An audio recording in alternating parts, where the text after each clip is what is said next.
My name is Kevin Heatley. I'm what's called a restoration ecologist. That's what I do professionally for a living. And basically, what a restoration ecologist does is I travel around the United States and I work on restoring the functions and the structure of damaged ecosystems. So putting the puzzle back together after somebody screws it up and loses half the pieces. So most of the time it doesn't work. Well, you know, relatively. You can't replace it. You can't get it exactly right. But we try to do the best we can. And I thought that last presentation was phenomenal, but I really don't understand how Jessica stays so polished and clean with no baths. I just don't understand that. I show up from Pennsylvania and I look like I came right off the drill rig. I'm in Michigan now. Oh, I see. So you cleaned up. I just won't visit your house. Okay. All right. When that card comes, that invitation, I'm not coming by. So, you know. But anyway, it's very interesting to see the similar stories. I live in Pennsylvania, which, you know, I facetiously refer to as Texylvania now, because it's not the place I moved to. You know, the very essence of the state is changed completely. And the money that the industry puts in has completely corrupted the process, the democratic process of the state. And it will happen to you. Make no doubt about it. Everywhere it happens, there is so much money, it is mind-boggling. And the democratic process is completely subverted, and nobody is looking out for you but you. And I can't believe I'm even here today because I just want to be left alone. I work as a restoration ecologist, but I'm not an activist. I'm not an environmentalist. I don't even know what it means to be an environmentalist. I have no idea what that phrase means. I am somebody that I value sustainability. I have a core ethic that I think if I see something wrong, I have a moral obligation to speak up about it. And that's why I'm here today, because this is egregious. This is incredible. So let me get into it, and you know, if I get any feedback here, hopefully it'll be positive. This is my place, you know, and this is where it always starts. This is what really gets people aggravated. This is my home. This is my yard. This is my 12-year-old son. Okay? A sense of place, a place of sense. What does it mean to live in Traverse City, Michigan?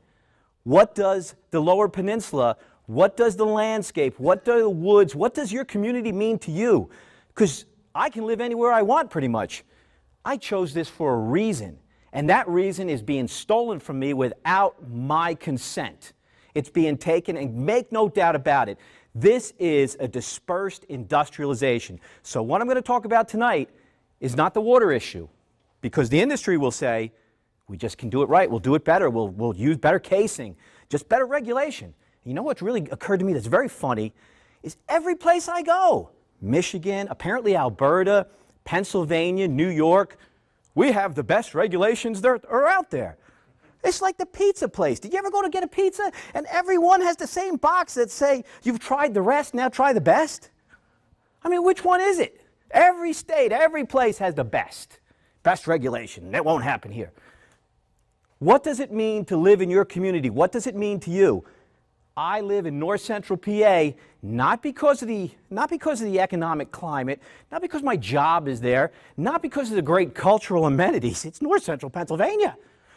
I live there for the landscape because I enjoy the outdoors. I enjoy the woods. I enjoy fishing. I raised my sons hiking. I introduced them to the woods. And now those places overnight are disappearing. It is a dispersed industrialization. This is not your grandfather or Colonel Drake's well. This is heavy industrialization, and it can go anywhere. No place is safe. If they had an economic return of natural gas in the heads of the guys on Mount Rushmore, every one of them would have rhinoplasty tomorrow. Boom, they're gone. There is no place sacred. They will take whatever they can, and they will buy off whoever they can. And do I seem agitated and kinetic? Yeah, that's the point. Another thing real quick I want to make. You know, what you'll hear this false equivalency. You'll have, well, there's people over here on the left, and they're very emotional about the issue.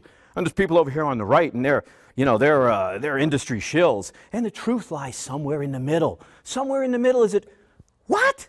Who came up with that? How do you get this false equivalency that the truth is in the middle? The truth is where the truth is. Follow the facts. It's the rational argument. Look at what is occurring, look at the history, follow the money, and then come to an informed decision, as I have, as to what's going on, and apply what they call the precautionary principle.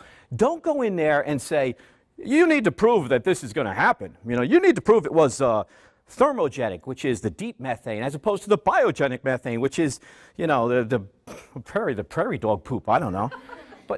But you have to prove. You don't have to prove. The person that wants to undertake the action has to prove that they're not going to pass that danger on to my family, to my community, or to anybody. I don't care if human or non-human. Let them show the evidence before they do anything. That's not happening. We are not getting that. We are Penn State, and I'm going to bash on Pennsylvania, because if I had my druthers and my son wasn't 12 years old, I'd be out of that place and off the shale tomorrow. I wouldn't come to Michigan until you guys get that ban. I'm moving here. I'm not ever dealing with this again. But I would be off tomorrow. I would be off tomorrow. And I forgot what I was going to tell you, so let's go to the next slide. Now, again, I work as an ecologist, a restoration ecologist, and I put this up here just to kind of give you something to epitomize what we do when we screw around with ecological processes. We do it at our own risk. We do not understand the processes that are out there, how they work, and how we are dependent on the ecosystem for everything, for our air, for our water, for our food. We depend on these processes, and we are just tinkering around with them with no understanding at all. I don't care if you're a climate denier and you think that Obama is a Muslim infiltrator. I don't care. This is what's going on. I see this every day. Here's a little anecdotal story, because everybody loves the anecdotes. People are not moved by the science. I'll tell you right that. You know, I work in science. People don't care about science. You can't get on television and tell people what the fracking fluid components are, and they're going to go, oh my God, it's benzene. No, they're going to look at this and see dead babies. I was digging in my garden a month ago. We had no winter in Pennsylvania. You guys apparently had limited winter too. These are snapping turtles. I'm digging in my garden, and I go, what the hell kind of mushrooms are these? I dig up, this is only a month ago, I dig up a snapping turtle nest. And lo and behold, there's hatchlings. And every one of them is dead. Every single one of them is dead.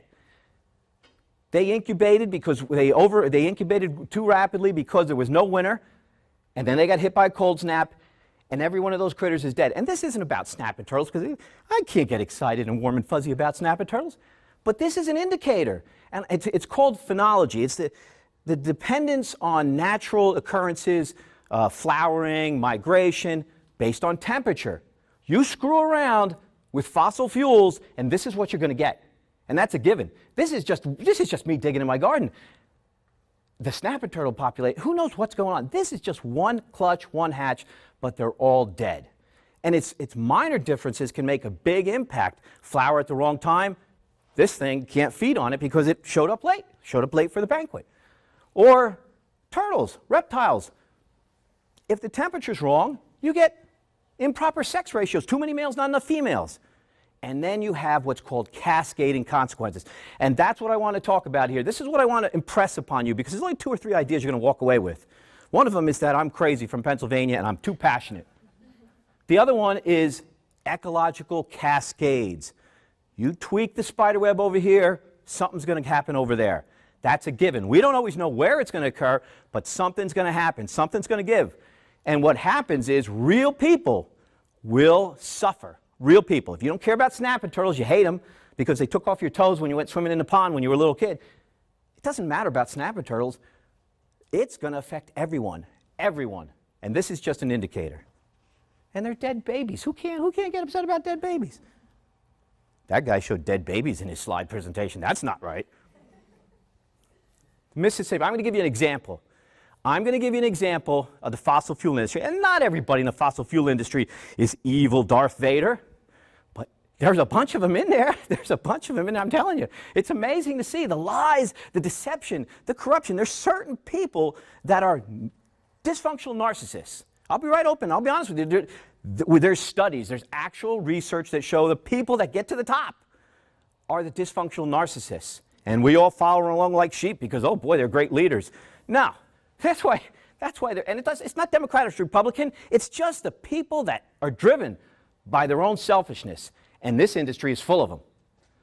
I'm going to give you an example of an actual project I did professionally showing you how they approach the landscape. And this is down in the Delta, New Orleans. Anybody been down in Louisiana, familiar with Louisiana? Okay, a few people in the room. A couple of fun facts about Louisiana. Louisiana is the top 4 in oil and gas production in the U.S. That industry's been there 50, 60 years. You know, if you want to see how they approach the landscape, how good they are for the economy, hey, go to Louisiana. Probably some guys from Louisiana living right in Traverse City right now. Approximately 15% of the jobs, according to the American Petroleum Institute, are associated with oil and gas. Wow, that sounds great. That's beautiful. Those guys must be great for Louisiana. Number 2 in poverty in the United States after 50 or 60 years. You know, there's 3 things you're going to see from this industry. Number 1, jobs. Jobs, good for the economy. It's non-sustainable. And we know what happens. These communities, when they move on, which they have to because the gas will be gone, the economic extraction is gone, your community is going to lose economic diversification because guys like me are going to get off the shale. And then after these guys are gone, might take 15, 20, I'll give them even 60. Maybe some spots are really hot spots. They're gone, your community collapses. Given. That's a given. Happens all the time. That's the researchers show that. Now, of course, they'll say, well, you can't prove that with unconventional natural gas. It's too new. It's fossil fuel extraction. You don't build your economic base on a non-sustainable resource. That's crazy. And bigger thing, talking about ecological cascades, down here in the Delta, they're losing 25 to 35 square miles of wetlands a year down here. Why is that? Number 1, we put levees along the Mississippi. Not a good thing to do because now that mud doesn't build the delta and the delta starts to erode away. Number 2, something you'll never hear about. Why? Maybe it's too much science, maybe it's influence. The oil and gas industry cut 10,000 miles of access and exploratory canals through the delta. So this is looking down a canal. What they do is they go in the delta, and it's a shallow marshland, and they take it, they heaved all this stuff on either side. Now trees are growing on it, and oh, that looks great, you know. You still have the water, now you've got trees. That looks very beautiful. I don't see any problem with that. There's a big problem with that. This is the delta. It's that shallow sheet flow across the surface that rebuilds the marshlands. It's critical. So you start putting these dams, basically that's what they are dams, because you've taken the soil and you've dumped it on either side, disrupts the hydrology. Now the water can't flow across the surface. It hits the dam. Changes the dissolved oxygen in these artificial canals. The oxygen level drops down because now the water sits more. It doesn't sheet flow across the surface. Facilitates invasive species. Now, I don't know if anybody's familiar with invasive species, but I'm pretty sure in Michigan you've heard of emerald ash borer, correct? That's what they are, non-native organisms that come in and just completely disrupt the ecosystem. They don't have their native predators from wherever they came from, whether it's Asia or Europe or wherever, and the same thing for our stuff when it goes over there. So they run wild across the ecosystem. So what happens is we have this artificial substrate, an elevated topography, and it becomes a perfect growing medium for a number of different invasive species. Number 1 is a plant called Chinese tallow tree. Saltwater intrusion, big one, wetlands loss. Now the wetlands aren't rebuilding. Increased storm surges. The wetlands serve as a buffer. The wetlands buffer storm surges. And what happens when the wetlands disappear is now Hurricane Katrina comes in, and boom, real people. I was in Katrina 2 weeks before that storm hit, and I'm sitting at home in Pennsylvania watching on the news people in the same hotel I was in 2 weeks ago waving towels out the window asking for rescue. Those people that died in Katrina, that's a direct result of the ecological cascades because of what we did to the landscape. And the oil and gas industry and how they approach the landscape is culpable. They are also responsible for the death of those people. That kind of activity caused the loss of the wetlands, which in turn increased the storm surge, which got real people killed. Who would have thought that before they started doing it? Well, now we know.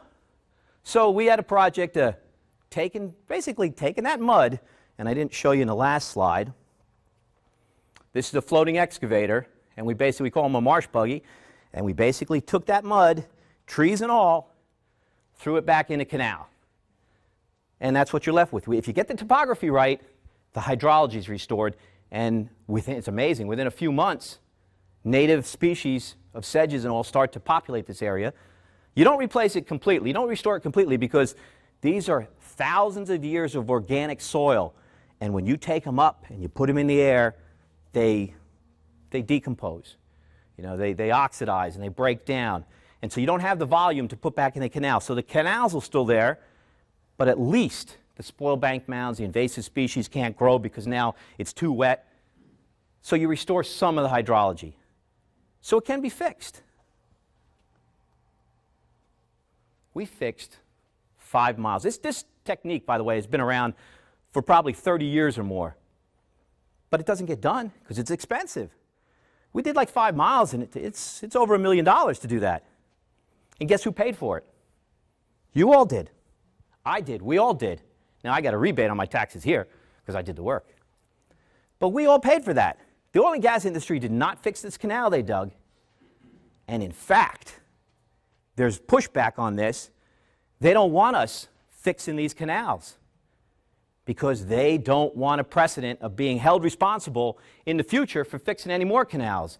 So not only did they do the damage to the landscape, which we know how to repair, and they don't want to pay for it, they don't even want you to fix it with your own money. Now, what does that tell you about how they are going to approach your landscape, your state, your communities, and how they're going to restore it? And I'm going to talk a little bit more about what's going on in Pennsylvania right now, so you can get an idea of how far. I think the last presentation was a lot about trust. Are you going to trust these people? This is 50 or 60 years of them in Louisiana. I don't see the economy fixed. I see the landscape destroyed. I see the externality costs, the costs of production passed on to society and the general public and to me. I see this all the time, and it's going to happen to you. If you allow these people to get going the way they want to go, they'll make a lot of money, you'll get some short-term jobs, some people will become wealthy. But in the long term, your state is going to pay for it. And I'm from Pennsylvania right now, and God help us in Pennsylvania. So what do you think they have planned for Michigan? This actually isn't Michigan. Pennsylvania, we have a little bit more topography, though you've got some nice stuff. You've got a resource up here similar to what we have in terms of your forests, and I'm going to talk more about that. But here's the idea. It is a dispersed industrialization. So again, the industry theoretically could deal with the water issue if they just do it right. Just do it right. The air pollution, the cumulative air pollution, which we know what's going to happen. My son has asthma. In Pennsylvania, they refuse, our Department of Environmental Protection refuses to do a cumulative analysis of air quality modeling before they permit all these compressor stations. And we know what's going to happen. Each one of these things goes in as a minor source, right under the regulatory limit. So boom, boom, boom, stamp of approval, stamp of approval. Our air quality is going to go through the toilet. And we have ridges and valleys. So what the big thing is the ozone formation from these VOCs and these, the NOx that's emitted, all these emissions from the compressor stations. They're going to form ozone, which is going to settle in these valleys. And people with asthma, like my son, are going to suffer. And it's just egregious because there is no cumulative impact analysis. And the other thing there isn't is there is no cost-benefit analysis. So again, economic impact, jobs, you know what that is? That is a simple multiplier. I work with a PhD economist in my company, and he told me, Kevin, economists are idiots. And based on these economic analyses, all they do, by default, these economic analyses say they're going to put this much money, we use a multiplier, that's the impact on the economy. What? What? You don't do a cost benefit? That's like me going to my bank account and just taking out a lot of money and spending it, and then you come to my house and go, oh my gosh, what a nice TV, and I'm in debt up to my eyeballs, but I look like I'm living like Donald Trump. But I'm in debt, and that bill is going to need to be paid. Without a cost-benefit analysis of the full externality costs, simple things. When you see the thousands of trucks like I do show up and you're sitting in traffic, you're losing productive time. That can easily be quantified. They do it all the time in traffic engineering studies. That's lost productive time. You know, that's why they justify new highways. Look how many hours of people are sitting in traffic. That translates into this much lost productivity, this much impact on the economy. That's a simple impact to model. Not one of the states have I ever been to has done this yet. Just for traffic. Never mind your air, all the other environmental impacts, and I'm going to talk about the lands. I'll get to it eventually. They're not doing a cost-benefit analysis, so the economic argument is just smoke and mirrors. It goes away because it's not sustainable. It's a short-term cash infusion, and nobody looks at the balance sheet. So that's nonsense. Number two is they shrink wrap it in the American flag. You have to salute. I mean, you take a dead carcass and put it in the American flag, it doesn't make it fresh meat. I mean, but that's what they do. They shrink wrap it in the flag and try to appeal to patriotism, which works for a lot of people. I mean, everybody wants to feel good about their team. And then they set these ports up and try to convert them from importing natural gas to exporting to India and China. Okay, I really want to pledge allegiance to the Chinese flag, but I guess that's patriotic. And then number three, and I talked to one of our audience members here, is the transition fuel. You saw the dead babies. I put dead babies in my presentation. How can you not be moved? Do you really think that this is a transition strategy? We have no energy plan. And there was a recent study that just came out showing that potentially this puts off investment in renewables because it artificially lowers the price, which we've seen now, of the fuel. And they want to take our tax dollars and switch over fleets and create natural gas fueling stations. This is a drug addict rushing to the store for his final fix because he ran out of his main fix and now he's got to go to the most unconventional and the extreme environments to keep that fossil fuel infrastructure in place. This is a delay tactic. This is not a transition tactic. And what will happen is we will go past the threshold and there's no going back. And those dead baby snapping turtles may end up being something else. So to start off, and I'll how much time do I have? 10 minutes? Ah, Jessica went for an hour. All right. I'm just having fun. All right, well, let me go fast then. This is the first indicator, and I won't go into what they did on my property, but just let's say they made an enemy for life. Not these three guys in particular. That's just a stock photo, but this is the first tangible evidence or the first visible manifestation most people have in the natural gas industry. And let's just say when the helicopter flies over your property repeatedly, when you're not leased, when they trespass on your property repeatedly, when you're not leased, when you tell them not to use your driveway and they do anyway, and you're not leased, you don't get happy. You get angry.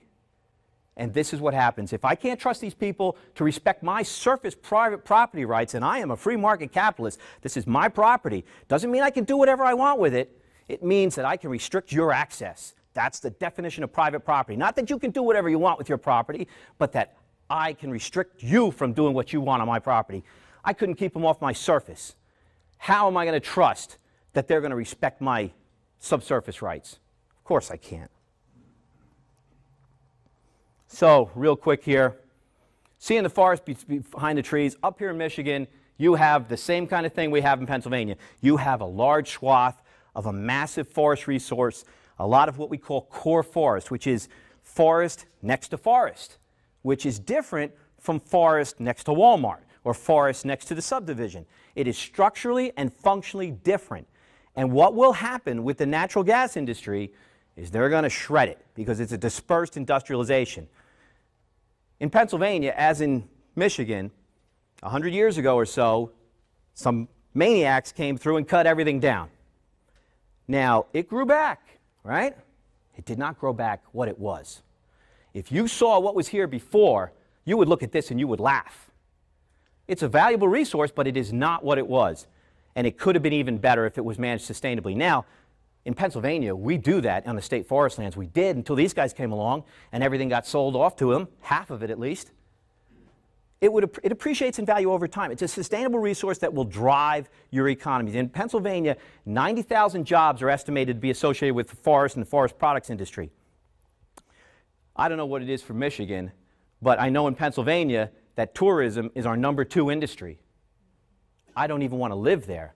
Who is going to come and visit the forest and recreate in the forest and have to fight the traffic and have to be next to an industrial site? Who goes to Perth Amboy, New Jersey for their vacation? Anybody? Actually, I do. You must work for Chesapeake.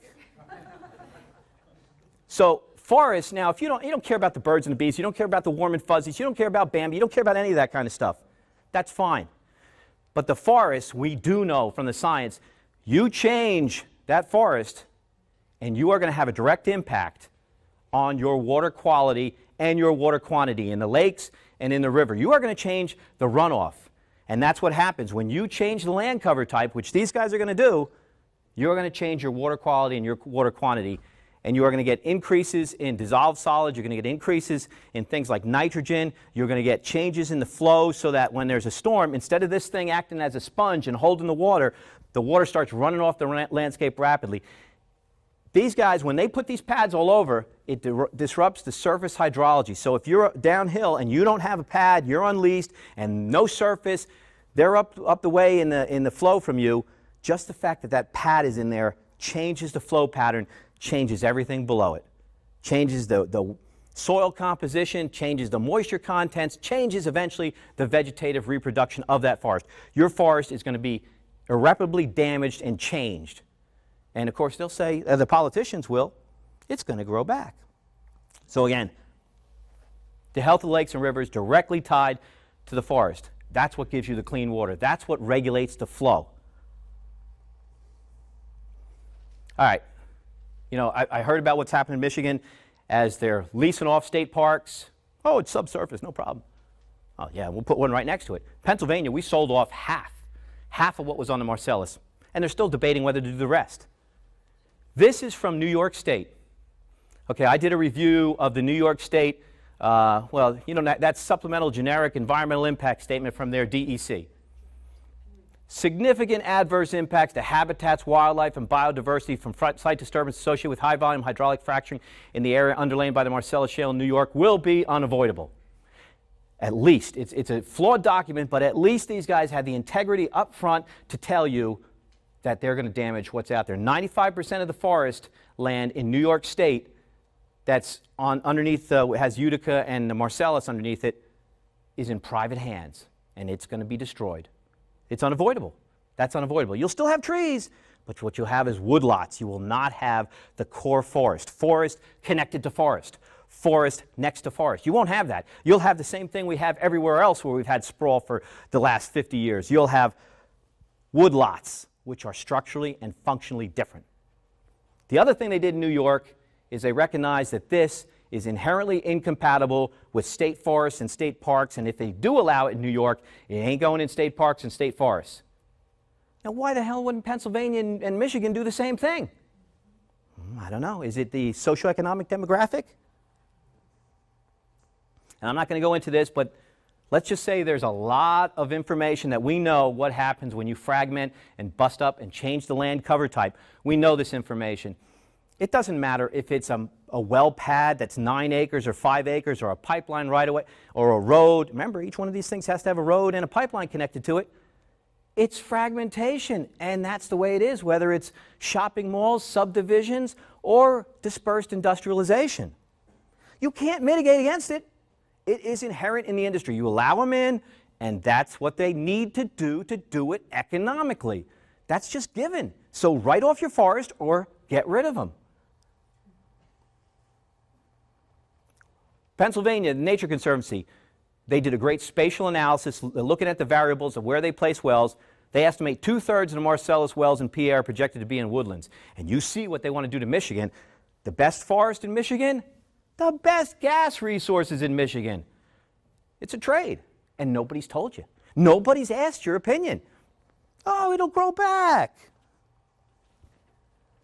diced and shredded. It's amazing to see. The places where I raised my sons that I loved are gone overnight. And I'm talking about overnight. Within 3, 4, 5 years, it's gone. That's all it takes. These guys have money like you wouldn't believe, and it's an army. And it's an army that will come in and does not value what you value because they don't live there. They just want to get the resource out as quickly and as economically as they can. It's all got to be connected. Everything's got to be connected. And what I wanted to mention here is that when they talk about the impacts, what they'll do is they'll say, well, it's only a 100-foot wide swath. And I explain to the regulatory agencies, I say, but it's the edge effects. When you cut into this forest, 300 foot on either side. That's typical in conservation biology. You change the light levels, you change the moisture levels. You change the composition at least 300 foot on either side. So you better multiply it. In Pennsylvania, they're expecting 60,000 miles of right-of-way for these pipelines, transmission, connect, and the gathering lines. And forget about the regulation and all that nonsense because it's a disaster. That's another story altogether. But just if they do it right, if they do it the way they're supposed to do it, and don't blow it up and don't kill anybody, it still is going to change the forest irreparably. And look at that linear corridor. You know what that is? That is the perfect vectoring mechanism for all kinds of invasive organisms. You are going to see cascading impacts from everything from Lyme disease to the population of generalist species. In other words, there are species that need core forest, and that's a rare resource. It's a valuable resource. You're 100 years into that building of equity in core forest. They're going to liquidate that and turn it into woodlots overnight. And woodlots are cheap and everywhere. You can go to New Jersey and see woodlots, and it's a whole different system. Core forest becomes edge. So they go in here, and this is all edge. And so when water starts to go this way, it hits this pad, has to go like that. This is going to change, this is going to change, this is going to change downhill. The whole system has cascading impacts. All these valuable tree species, the composition is going to change. And God forbid any invasives get in here, they're established. And here's a killer. Well, I'll get to that next. Let me keep moving here so we don't waste too much time with a presentation. Massive surface impacts, you already know that. You got to know what's going to happen before you let them in. This is not a light footprint. This is not Colonel Drake, and even Colonel Drake wrecked the place. Here's one from 2 weeks ago, Penn's Woods. This is my quintessential view of Penn Woods. Dry run, trail, Pine Creek, 1 mile up on the ridgetop. Wow, that's beautiful. I can't wait to get in there. You turn around 180 degrees, and it used to be a Jeep track. Now you can get big, heavy trucks constantly going back and forth. They widen the road in the middle of the state forest. This is on the other side. This is what you're going to see. This is inherently incompatible with a sustainable land use. You cannot recreate here and have that across the street. And tourism is a major driver of our economy, and now it's being traded for this, which is not sustainable, and no one has done the balance sheet equation. Nobody. No economist at Penn State. Nobody. And I'm a Penn State alumni.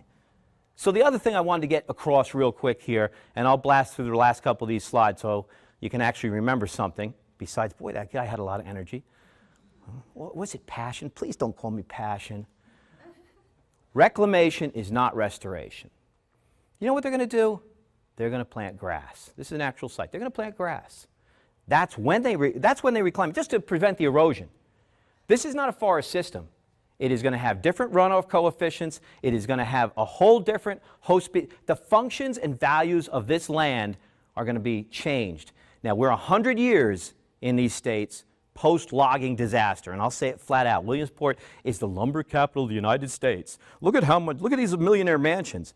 Where's the millionaires? They're gone. They left when the lumber got cut down. You think these guys are going to be around in a few years when this is done? No. They're going to leave this legacy. They're going to plant grass. In Pennsylvania, so far we've hit the 10,000 permit mark for horizontal wells in Pennsylvania. We've got about 2,400 pads. They're averaging about 2.5 or 2.3 wells per pad because they put multiple wells on each pad. It's the pads. It's not the number of wells. It's the pads. 2,300 or so pads. 83% of them have not even had grass planted after 5 years. You know why? Because they're rushing to get these in, and they're going to come back and put more wells on them. These are industrial sites. This is not going back to the forest. 100 years of growth, equity in your forest out the door here. 100 years. You're going to cut it down. I'll give them. Some of the models say 15, 20 years. Some of the production curves, they fall right off after the first 2 years. They got to come back and refract. I'll give the industry 60 years. That's generous on my part. 1 generation maybe. I don't know how long you live, but 50, 60 years. Then nobody's going to plant trees. What they're going to do, maybe it'll revegetate naturally. Maybe with a species composition that's not horrific. It vegetates naturally. Then we're another 100 years until we get to where we are today. That's 160 years just to get back to point 1. 160 years if we managed it properly, and we will have a world-class resource that people will come from everywhere to see. It'll be phenomenal. It'll be amazing. And we are destroying it overnight, and nobody has put it on the balance sheet, and they don't care. Because they don't care. Because they don't plan for the future. Interior forest species, I don't get too excited about that. Brook trout I get excited about. In Pennsylvania, 80% of the remaining habitat, based on the Nature Conservancy's spatial analysis, these brook trout only live in the headwater streams because they're very sensitive to water quality and temperature. 80% of these watersheds, these minor watersheds, are going to see well development. And we have no idea the number of wells because there's no plan. There's no plan. And we don't, why are these being, in major industrial sites being allowed 1 incident of some knucklehead dumping frac fluid, and you think they're not going to do it at night on a back road instead of driving all the way down to the recycling plant? I don't know. I just don't have that much trust. 1 incident and that population is locally extinct, what they call extirpated. And that is a driver of our economy, trout fishing. And you're going to destroy it overnight. And besides, who the hell wants to trout fish next to an industrial site with trucks roaring back and forth and almost getting killed? You take your life in your hands on these roads. And I'm going to finish up with invasive species because this is something I do professionally all across the United States. Invasive species, their estimated Cornell study, $120 billion a year economic impact on our economy. $120 billion drag on our economy, invasive species. And this is Japanese knotweed, which is a grass from Asia. And it's an annual grass, but the seeds last in the soil for up to 7 years or more. So it has long-term seed viability. And it is spread through hydrology or soil movement or vehicles. And I see this all the time. It's amazing to see that, like Fairfax County, Virginia, they put a trail in. Whenever they put trails in, this stuff would show up along the trail. What's going on? These are nice forested habitats. You built a nice jogging trail, and now there's invasive species, which then creeps into the forest and prevents tree regeneration in the adjacent forest. What's going on? Well, you knuckleheads, you're cutting the grass along the trails when the damn thing is in seed, and you're spreading it with your mowers. That's what's happening. Let's change the mowing cycle. Come on. Well, frac trucks, to the river, up the mountain, to the river, up the mountain. Oops, I spilled my bucket of water. And this time it had salts and barium, and it was very nasty. It killed Jack, but Jill's fine. She just can't have babies anymore. So this is what we're dealing with. If you had to model this stuff, oh my gosh, for invasive species transmission, what's the model? 1 part invasive organism. You got to have the species. 1 part site disturbance. Well, you saw the core forest chopped up. You saw the fragmentation. You do that, and you create the perfect environment for these non-native organisms to get established. I guarantee every one of these sites is going to be loaded with invasives. And then 1 part transport mechanism. You take trucks from all over the United States and guys from all over the United States, and you bring them in. What the heck do you think is going to happen? There's no biosecurity. Do you think they're even checking these guys to make sure they don't have any diseases? Never mind, I'm just being facetious, but these vehicles are coming from all across the United States. That's a perfect transport mechanism for who knows, God knows what's going to come in.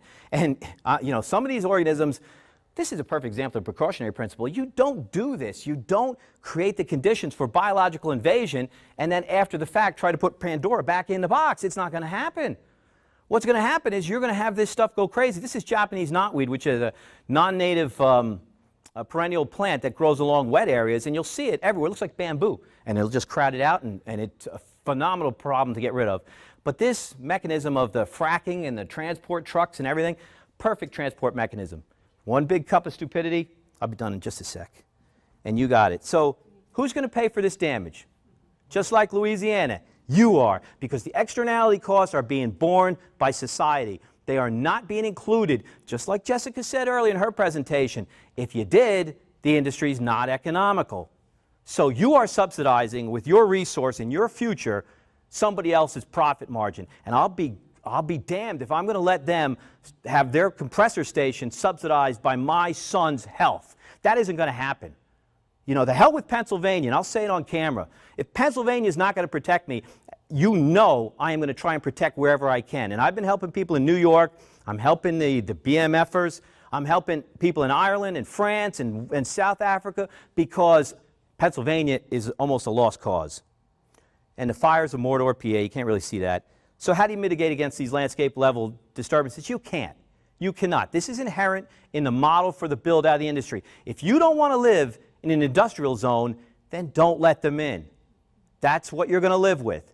You are going to lose your sense of place. You are going to be living not in a Michigan of forests and clean water and clean streams. You are going to be living in an industrial site. If you're okay with that, by all means, enjoy it. I'm not going to vacation here if you do. And this is a quote from Aldo Leopold, which is, you know, one of my heroes, what he would think about trying to do this to the landscape. And some photo credits, and I work with an organization, and again, I'm not getting paid for this kind of thing. This is just because they screwed with me now. They fracked with me, and I'm not happy about it. And I will fight for the people that are going to work against this and try to protect their communities, because that's how I was raised. I think it's important to stand up when you see something wrong. If every guard who was ever employed in Nazi Germany said, I'm not doing this, and walked off the concentration camp, that never would have happened. What allows bad things to happen is good people just standing by and saying, oh, there's nothing I can do about it. The only thing that'll fight the money is the numbers, and the industry is terrified. They're terrified of bad publicity. You make fun of them, you make people scared of them, rightly so. You use good science, you use good information, but you make fun of them, and you frighten people because they are frightening, and it's easy because they are one ugly bunch of buggers. And there you go. So if you have any questions, we're going to be around.